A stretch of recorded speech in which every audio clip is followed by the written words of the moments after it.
It was a day like any other Sunday at the Gustav Adolf Lutheran Church in New Sweden. When the service ended, churchgoers went to the back of church for coffee and snacks. A bunch of us went in there, we grabbed our coffee and went in. Dale Anderson is one of 16 people who drank coffee that day, not knowing someone poisoned the urn with arsenic. How'd the coffee taste to you? It tasted funny. I thought the creamer was bad, but I drank it. You drank the whole cup?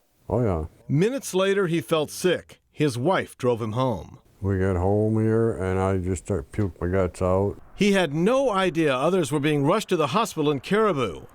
Doctors thought it was food poisoning, but the treatments weren't working. This didn't really make sense for food poisoning. People were too sick too fast, and they weren't getting better. And when 78-year-old Walter Morrill died, they knew it was something serious. People were very sick. We didn't know what it was. Somebody had died. Dale Anderson and 6 other critical patients were rushed to Eastern Maine Medical Center in Bangor. Co-identification line, can I get your age, please? And still to this day, I think back on it. Rose Tangway, then a nursing student, was working overnight at the Poison Center and was the first one to suspect arsenic. I sort of just put the pieces together.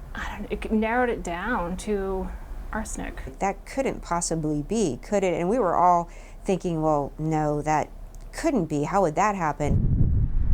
A health inspector went to the church to investigate and found nothing suspicious in the baked goods. But he said, I don't see anything suspicious there, though you can't always tell.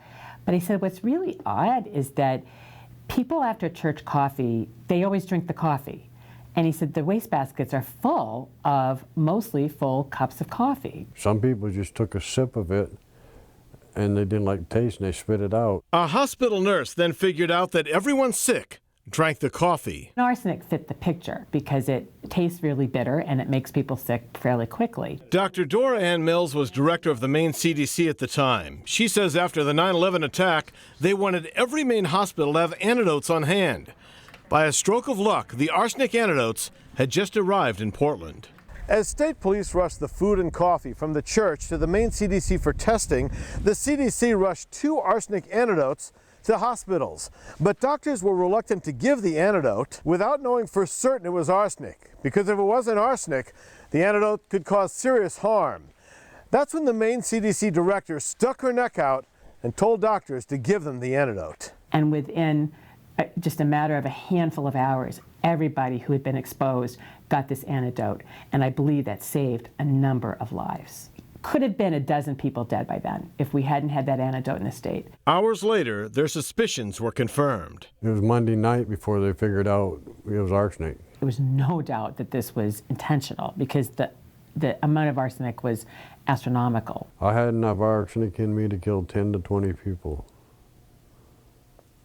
And why it didn't kill me, I don't know. New at 7, the discovery of the killer, the suicide note left behind, and lingering doubts that one of their own church members is responsible for the poisoning. In New Sweden, Brad Rogers, CBS 13 News.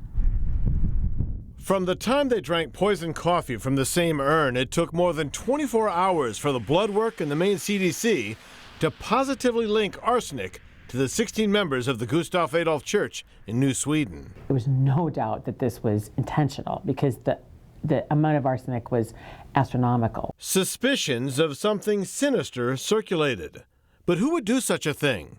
5 days later, church member Danny Bondison shot and killed himself at his farm. I don't know that the person who did this really understood how bad this could be. After the poisoning, CBS 13 News reported that an affidavit filed in Massachusetts contained the text of the suicide note left behind by Bondison.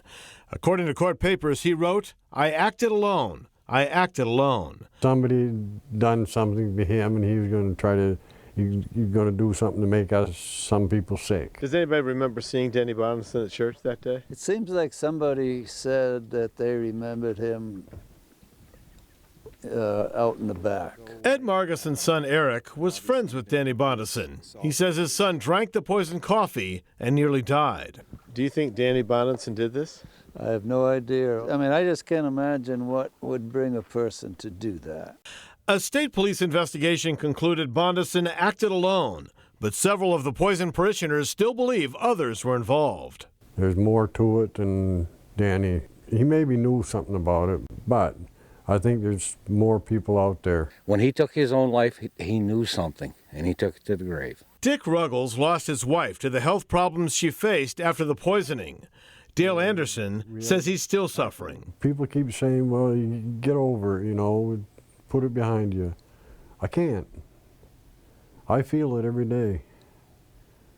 I've got neuropathy in my hands, and my legs, and my feet from the arsenic. My hands are partially numb right now.